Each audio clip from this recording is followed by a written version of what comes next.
Talk to us about the unknowns at this point. We've got Twitter earnings coming up, for example, in just a few days. Is there a chance Elon Musk could see those numbers and say, hey, no thanks? So the unknowns that we have at this point are many, but it is official. There is a deal. What we don't know is this $21 billion equity check that we just talked about. How much of that will, at the end of the day, be officially from Musk, and how much of that will take the form of, other equity partners coming in? It's our understanding that Musk is speaking with other potential equity partners, and that it wasn't, necessary for them to have that lined up before they made this deal public, and that things obviously materialized so quickly over the weekend that that could be part of why we don't see that yet. Another question that we have is what happens from a regulatory perspective? We've gotten lots of questions around, does the industry become more regulated? If one of the equity partners is someone from outside of the United States, does that open this up to, regulatory scrutiny from regulators that are not based in the U.S.? And then there's also the question of, do Twitter shareholders approve this deal? At this point, we saw from the press release that Twitter's entire board unanimously approved the deal, but it is subject to a shareholder vote, and so we're going to be hearing more from shareholders in the coming days to see what their views are. Now, Twitter has said it's not going to have an earnings call this week, but will report its latest numbers as planned. Jasmine, one of the many open questions here is what kind of business model does Elon Musk think Twitter should have? He sort of hinted he wants to move away from an ad revenue business model. And if so, what does that mean? Does that mean subscription? And will that really be a profitable engine? Yeah, absolutely. Speaking of unknowns, one really big unknown is, of course, what happens to Twitter's ad business as a result of this deal. As you said, Musk is a proponent of making Twitter a subscription-based service rather than an ad-supported one. But the problem here is that there's plenty of research that shows that consumers still prefer to view free content in exchange for ads and subscribe to a service. And making Twitter a subscription service would radically change its business model.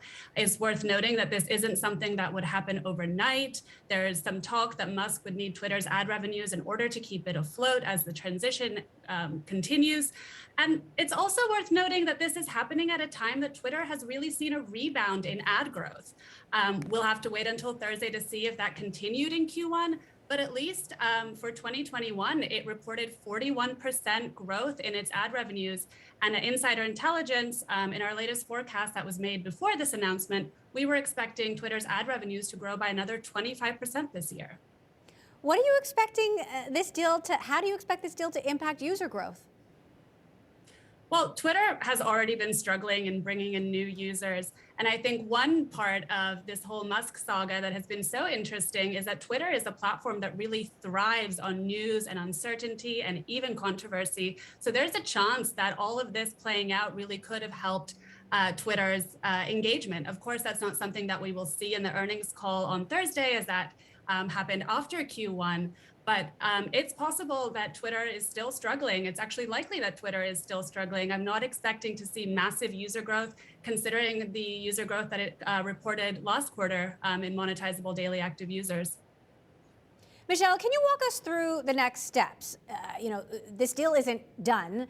It'll happen sometime this year, as far as they've told us. But is there anything between now and close that could take this deal off the rails?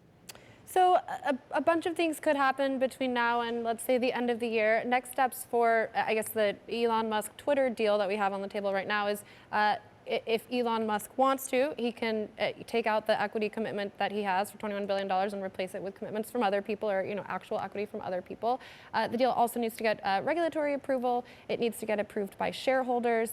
And then there is always the possibility that another bidder comes in. Now, it's our understanding that there is a reverse breakup fee in this deal, which means basically Elon Musk has to pay a certain amount of money if he decides to walk away from the deal, or if it falls apart for certain reasons. And so if another bidder were to come in, he wouldn't owe that. But there is the possibility that another bidder could still come in here. So yeah, we'll be watching that. Interesting. Now, Jasmine, I'm curious what you make of Elon Musk's stance on free speech and how you expect that to impact users and ad revenues. If he evolves the service to be, more liberal when it comes to moderation, not in a political sense, but you know what I mean. What does that mean for advertisers specifically?